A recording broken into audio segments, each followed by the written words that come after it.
నమస్తే, నేను మీ తేజ. ప్రస్తుతం అయితే మనం కమిషనరేట్ దగ్గరికి రావడం జరిగింది. ఈరోజు ముఖ్యమంత్రి రేవంత్ రెడ్డి గారిని సినిమాకు సంబంధించిన వర్గం అంతా కూడా ఈరోజు కలవబోతుంది. కొన్ని అంశాలపైన చర్చించే అవకాశం కూడా ఉంది. ముఖ్యంగా రేవంత్ రెడ్డి గారు అలాగే బట్టి విక్రమార్క ఈరోజు సినిమా ప్రొడ్యూసర్తో కానీ అలాగే చిన్న హీరోలు అగ్ర హీరోలు వీళ్ళందరితో పాటు కొన్ని చర్చలు అయితే ఈ కమిషనరేట్ ఆఫీస్లో అయితే ఈరోజు పెట్టడం జరిగింది. అయితే రీసెంట్ గా అసెంబ్లీలో రేవంత్ రెడ్డి గారు కొన్ని వ్యాఖ్యలు చేశారు. ఇక నుంచి బెనిఫిట్ షోలు ఉండవు, అలాగే టికెట్ల రేట్లు పెంచడం విషయంలో కూడా ఒక్కసారి ఆలోచించి వ్యవహరిస్తామంటూ కూడా కొన్ని వ్యాఖ్యలు అయితే చేశారు.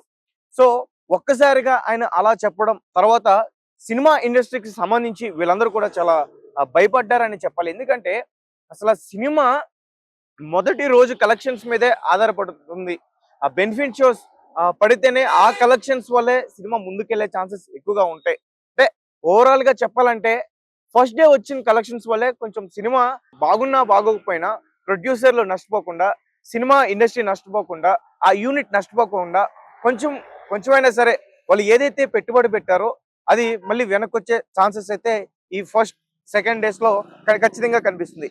మరి అలాంటి 2 రోజుల్ని కూడా వీళ్ళు చాలా కీలకంగా తీసుకొని మేము ఆచితూచి వ్యవహరిస్తామంటూ కూడా రేవంత్ రెడ్డి గారు చెప్పడం, సో ఇదంతా కూడా వీళ్ళందరికీ కొంచెం భయపడ్డారని చెప్పాలి. ఎందుకంటే ఈ రోజుల్లో మనకి బాగా తెలుసు, ఓటీటీ ప్లాట్ఫామ్స్ అన్ని కూడా వచ్చేసే చాలా మంది కూడా ప్రేక్షకులు ఓటీటీలోనే సినిమాలు చూడడానికి అలవాటు పడ్డారు. బిజీ లైఫ్ లో సినిమా థియేటర్కి వెళ్ళడానికి కూడా టైం లేకుండా నైట్ వాళ్ళ పని ముగించుకుని కొన్ని యాప్స్ ఉన్నాయి, వాటి పేర్లు మీ అందరికి బాగా తెలుసు. సో 1 year పాటు చూడొచ్చు. అంటే సబ్స్క్రిప్షన్ చేసుకుంటే ఒక 200-300 పెట్టి సబ్స్క్రిప్షన్ చేసుకుంటే 1 year పాటు కూడా మనం అందులో చూడొచ్చు. అండ్ ఇంకొక విషయం ఏంటంటే పాత రోజుల్లో మనందరికి బాగా తెలుసు, అంటే సినిమా 100 రోజుల వరకు కూడా ఆడేది. కానీ ఇప్పుడు సినిమా పరిశ్రమ అలా లేదు. ఒక 1 month సినిమా థియేటర్లో ఉందంటే చాలా గ్రేట్. ఆ 1 month గడిచేలోపే మళ్ళీ వేరే కొత్త సినిమాలు అన్నీ వస్తున్నాయి. ఆ సినిమాకి రిలీజ్ చేయడం కోసం ఆ థియేటర్లన్నీ కూడా ఖాళీ చేస్తారు. రీసెంట్ గా ఆ పుష్పలో చూసుకుంటే ఇదే పరిస్థితి. అంటే వేరే సినిమాలు ఉన్నా కానీ పుష్పకి అన్ని థియేటర్స్ ఇచ్చారు, బెనిఫిట్ షోలకి అన్ని థియేటర్స్ ఇచ్చారు. సో కాబట్టి పుష్ప అంత కలెక్షన్స్ రాబట్టగలిగింది. అండ్ మనందరికీ బాగా తెలుసు, అంటే ఇండియాలోనే ఎక్కువగా థియేటర్స్ లో రిలీజ్ అయిన మొట్టమొదటి సినిమా పుష్ప 2. సో ఇది దీని గురించి ఈ రోజు వాళ్ళు చర్చించే అవకాశం ఉంది. అంటే ఐ మీన్ టికెట్స్ రేట్ల విషయంలో అలాగే బెనిఫిట్ షోల గురించి. ఎందుకంటే బెనిఫిట్ షోలు పడకపోతే ఖచ్చితంగా సినిమా నష్టపోయే అవకాశం అయితే పూర్తిగా కనిపిస్తుంది. అలాగే టికెట్ల రేట్లు పెంచకపోతే కూడా చాలా ఇబ్బంది. ఎందుకంటే చాలా మంది కూడా పెద్ద పెద్ద డైరెక్టర్స్ అందరూ కూడా ఎక్కువగా బడ్జెట్ పెట్టి మంచి సినిమా తీయాలి, మన తెలుగు ఫిల్మ్ ఇండస్ట్రీని ఒక మంచి స్థాయిలో పెట్టాలని చెప్పేసి ప్రయత్నాలు అయితే జరుగుతున్నాయి. మనందరికీ తెలుసు, రాజమౌళి గారు బాహుబలి తీసి ఎక్కడ ఏ స్థాయిలో పెట్టారో తెలుగు యొక్క ఖ్యాతిని. అలాగే రీసెంట్ గా సుకుమార్ గారు కూడా అట్లాంటిదే చేశారని పూర్తిగా చెప్పుకోవచ్చు. అంటే కొన్ని విమర్శలు వచ్చినా గానీ అలాంటి అంశాన్ని తీసుకుని ఒక మంచి కమర్షియల్ ఫిలిం తీయాలని చెప్పే ప్రయత్నం ఈ పుష్ప 2. కానీ ఈ బెనిఫిట్ షోలకి ఈ టికెట్ రేట్లు పెంచడం విషయంలో ఎందుకు ఈ విధంగా జరిగిందో మనందరికి బాగా తెలుసు. పుష్ప 2 సినిమా బెనిఫిట్ షో పడినప్పుడు రేవతి అనే ఒక మహిళ చనిపోవడం, తొక్కిసలాట అవడం, ఎక్కువ మంది ప్రేక్షకులు అక్కడికి వచ్చి అల్లరి చేయడం, ఇదంతా జరిగింది. అక్కడ తొక్కిసలాట్లో ఆ రేవతి చనిపోయింది. దాని తర్వాత అల్లు అర్జున్ గారి పైన ఒక కేసు నమోదు అవడం, అరెస్ట్ అవడం, ఇదంతా కూడా ఇన్ని రోజుల నుంచి మనం చూసాం. అయితే మొత్తానికి ఆయనకు ఉరాట లభించిందనే చెప్పుకోవచ్చు. రీసెంట్ గా విచారణ జరిగిన తర్వాత ఆయన బయటకు వచ్చారు.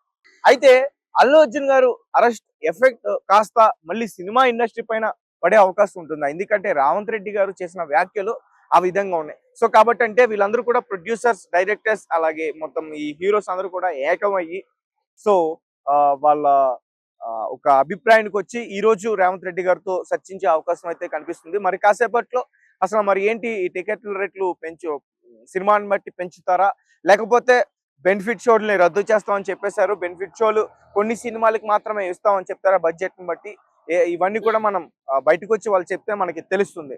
అలాగే మరీ ముఖ్యంగా ఈ రోజు అసలు ఇండస్ట్రీ పెద్ద అంటే ప్రజెంట్ మనం చిరంజీవి గారి గురించే మాట్లాడుకుంటాం. ఎందుకంటే ఆయన ఏ ఫంక్షన్ అయినా కానీ, ఇండస్ట్రీకి సంబంధించి ఏ ఈవెంట్ అయినా కానీ ఒక పెద్ద మనిషిలా వచ్చి ఆ ఇండస్ట్రీలో అంటే ఎలాంటి ఇబ్బంది వచ్చినా కానీ ఒక పెద్ద మనిషి తరహాలో ఇప్పటి వరకు ఆయన వ్యవహరిస్తున్నారు. అయితే ఈ రోజు చిరంజీవి గారు అయితే మాత్రం ఇక్కడికి రాలేదు. సో దీనిపైన చాలా మంది కూడా చాలా ఊహాగానాలు వ్యక్తం చేస్తున్నారు. ఎందుకంటే అల్లు అర్జున్ గారు అరెస్ట్ చేసినందుకే చిరంజీవి గారు రాలేదు. సో దాని గురించి ఆయన ఇబ్బంది పడ్డారని చెప్తున్నారు. మరి కొంతమంది అంటే అతనికి షూటింగ్స్ ఉన్నాయి, విశ్వాంబర షూటింగ్ లో ఆయన బిజీగా ఉన్నారు. షెడ్యూల్ ని మార్చుకుని ఇక్కడికి వచ్చే అవకాశం లేదు కాబట్టి ఆయన ఇక్కడికి రాలేకున్నారని చెప్పేసి కొంతమంది చెప్తున్నారు. బట్ అది ఎంతవరకు వాస్తవం అయితే మాకు తెలియదు. అండ్ ముఖ్యంగా మెగా ఫ్యామిలీ నుంచి అయితే కొంతమంది హీరోలు వచ్చారు. వరుణ్ తేజ్ అలాగే సాయిధరం తేజ్ కొంతమంది హీరోలు అయితే వచ్చారు. ఇంకా చాలా మంది ఇప్పుడిప్పుడే ఎదుగుతున్న కిరణ్ అబ్బవరం కానీ, హరిశేష్ కానీ ఇంకా చాలా మంది కూడా హీరోలు అయితే వచ్చారు. కానీ అగ్ర హీరోలు అయితే మాత్రం ఇక్కడికి రాలేదు. అండ్ డైరెక్టర్స్ అయితే వచ్చారు. అండ్ మనకు అందరికి బాగా తెలుసు, ఇంతకు ముందు జగన్మోహన్ రెడ్డి గారిని కలవడానికి చాలా మంది హీరోలు వెళ్ళారు. ముఖ్యంగా అందులో చిరంజీవి గారు ఉన్నారు, ప్రభాస్ ఉన్నారు, వెంకటేష్ ఉన్నారు. చాలా మంది జగన్మోహన్ రెడ్డి గారితో మాట్లాడడానికి వెళ్ళారు. అదంతా కూడా మనం చూసాం. కానీ ఇక్కడ చూసుకుంటే మాత్రం అప్పుడే వెళ్ళిన వ్యక్తులు అయితే మాత్రం ఇక్కడ లేరు. ఇక్కడ అందరూ కూడా ముఖ్యంగా డైరెక్టర్స్ ఉన్నారు, అలాగే ప్రొడ్యూసర్స్ ఉన్నారు, చిన్న హీరోలు ఉన్నారు.